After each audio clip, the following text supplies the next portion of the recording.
Good morning, traders. I hope you are well. It is Wednesday, the 19th of July. Great British Pound US Dollar. Post red folder news. I've just took a load of long positions and closed some out. I've got one running now. So I'll just do you this quick recap video as to my positioning and that. This is a quick screenshot of my trades I took, which I posted into the Discord. And as you can see, I loaded up positions. Knowing what red folder news is like and post red folder news, I knew footprint and order flow was going to be completely screwed, so I don't really pay too much attention to that. But I do lean heavily on my profile chart levels, especially my morning profile charts, and I like to build a nice picture to find strong areas of supply and demand. So with that said, I had drawn out this area as my potential demand zone for red folder news. Given that CPI news dropped quite a long distance, this was going to be my logical buy zone. However, I didn't know exactly where it's going to be. So taking that into account, these positions are all 1/3 of my usual lot size because I knew I'd probably be taking some sort of heat, which is what I did. So I added some positions here because I was going into drawdown. I think I did another position, going into drawdown, more loaded up positions, went into some profits, came down, holding because I knew there was going to be money to be made. Added another position or two down here somewhere, one of these positions here. And then on the way back, I added another 2 positions or whatever on the way back up. So as you can see, I loaded up. And then here was where I decided I was going to close all these positions out for a lot of pips, leaving 2 positions running. So I banked, made my money. I didn't need to go for the home run because I had so many positions added. I could afford to take all those. This is still, what's this? Let's call that 35,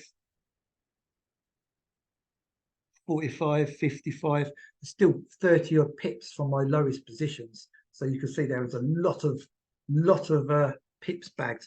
But anyway, so I had 2 positions running. I've then closed one more out since. I've got one running now, which I'll talk about in a second. So that was what my positioning was like. I closed the 2 positions I'd run in. I then closed another one out at VWAP because we traded now up to VWAP. We're rejecting from there. And I've got one running to see if we can then get a move up after a pullback. See if we get a move up towards this single print area.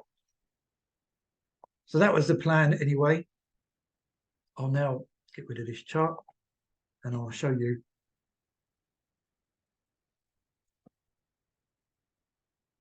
Yes, I closed that other position out here. We've got the pullback now. I can see maybe if we're lucky, it might come up, but we'll see. So first of all, red folder news. I got up and I was tempted to take a short, but I knew I was going to be gambling. I don't need to be gambling. I can pretty much always trade a pullback on red folder news, but for the purpose of getting set up, let's just, oh shit.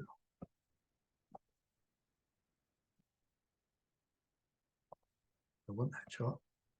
Let's discuss the new shorts. So we've got a volume cluster there from yesterday. We opened in Asia, came down to this single print area, coming into Frankfurt open, we're coming back up into this volume cluster here, which is where I thought, you know what, we might see a drop from this area, but obviously I need more confluence. That alone is nowhere near enough. So looking at the candlestick chart with my market depth historical graph on, and also the stacked imbalance study, you can see, well, hopefully you can see how crazy is this.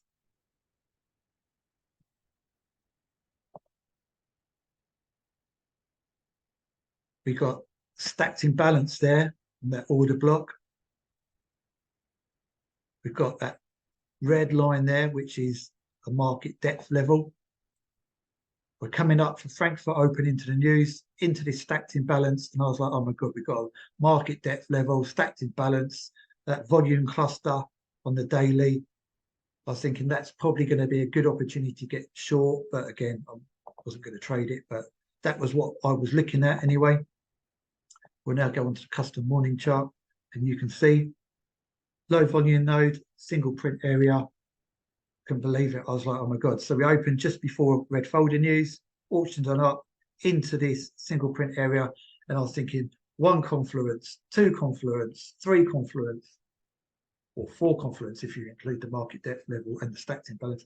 So if I was a gambling man, I would have gone short and put a tight stop loss. But given the lot sizes I use, I knew if I got it wrong, I'm going to blast through with CPI news. You're not looking at 30 pip movements, you're looking normally about 100 pips.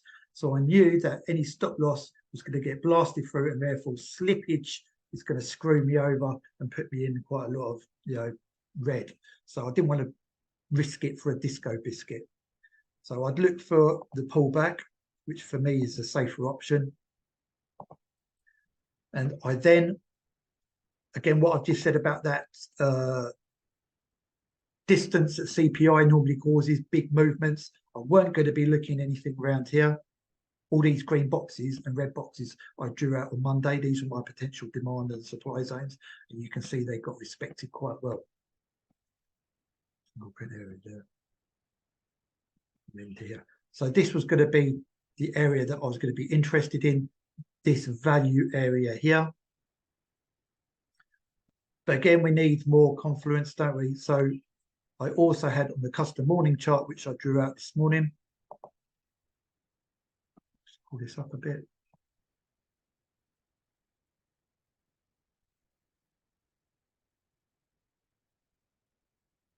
I had drawn out this yellow box because you could see that's a single print. So I thought we're not going to probably reject from here because it's the CPI news. It's just not enough distance. I thought if we're going to move. So this was going to be my logical area. So we've got the high volume node by the value area high. Obviously got a POC.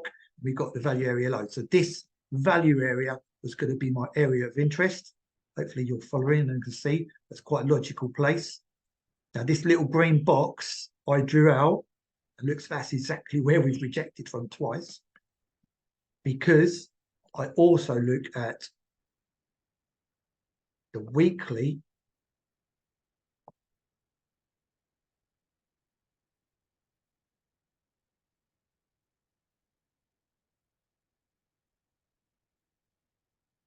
and I could see within that yellow box was this green line here, which is a high volume node that I set up to a certain setting to show high volume nodes of specific quantities. And these little red lines there, they're low volume nodes, which are useful as well. So I could see that that red line was going to be, I'll treat it like, you could call it like a sort of sub point of control, yeah, on the weekly. So that level there, I was like, okie dokie, where does that fit in my green box, in my yellow box? And that's where it fitted in there, which on the custom morning chart here is actually a low volume area, but overall it's a high volume area. So I drew that out, and you can see it actually rejected from there exactly. So that was what I was looking at with the daily, the weekly, the custom morning chart. Also to note, on the VWAP chart,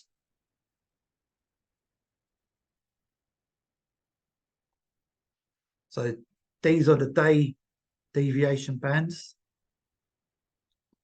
Make this a bit bigger for you.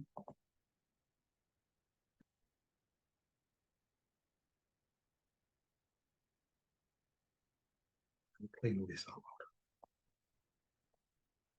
So we've got the day deviations, which are these sort of pinky color ones. We've got the weekly VWAP here. This black line's the day VWAP, and this little starred line there, that's the week standard deviation band extremes. And you can see we had traded in the news opening, blasted straight down well outside the current week's deviation band extremes. So I was like, pullback is definitely on the cards, because I just couldn't see that we're going to trade even lower given all my other confluences with my profile charts. So I thought pull back towards VWAP, which is where I took that last position off, was on the cards. So I factored that in as well. For those of you that are using my charts, This is a newish addition I've added only in the last month, so you won't have this yet. But if you find it useful, I'll put this in the Discord group in the chart users section for those of you that are using my charts, so you'll be able to download the additional updates to it before everyone starts messaging me.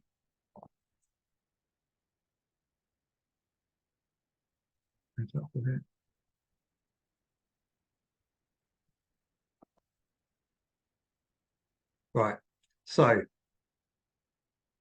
let's just start summarizing. This was an area of interest because it's a substantial distance from where price was trading currently. That was going to be a logical sort of buy zone, especially when we stack it up with my custom morning chart. Very obvious buy zone. We're well outside the weekly deviation bands. We were also into as well, really forgot this bit,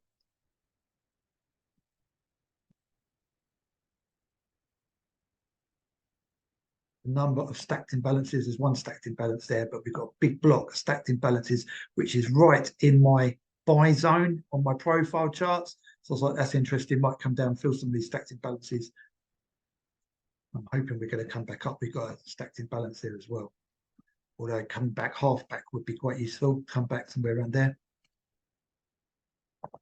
So we're into the stacked imbalances as well. So another confluence. It's just stacking everything, the odds in your favor, you know.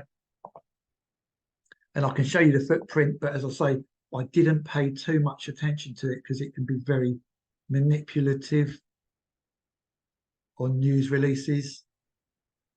Watch all the other educators now start saying the same sort of things. Honestly, I post some stuff and then within a couple of weeks, I see other people start saying similar stuff.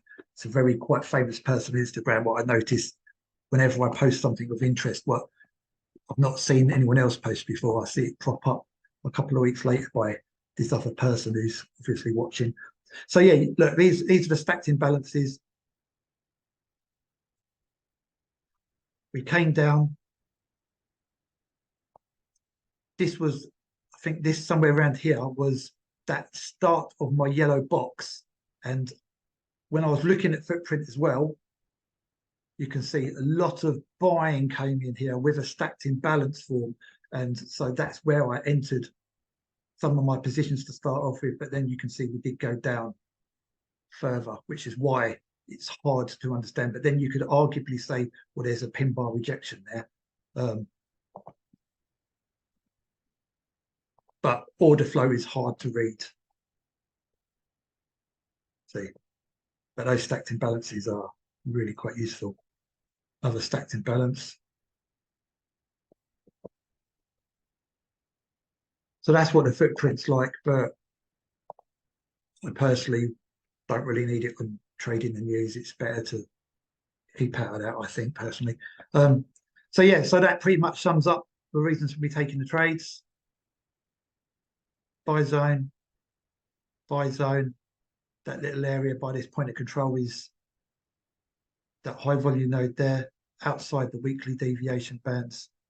Pullback was quite high probability, but just always take your profits if you're trading pullbacks at the first point of resistance, which in this case was, first of all, it was at this single print where I closed majority of my positions out, if you remember. Then the next one was this VWAP area. And as I said, I just got one running now to see what it does. Right, that concludes today's recap video. Hope you got some value from that, and I'll catch you probably what's tomorrow? Thursday, possibly tomorrow. Right, nice one, cheers, guys.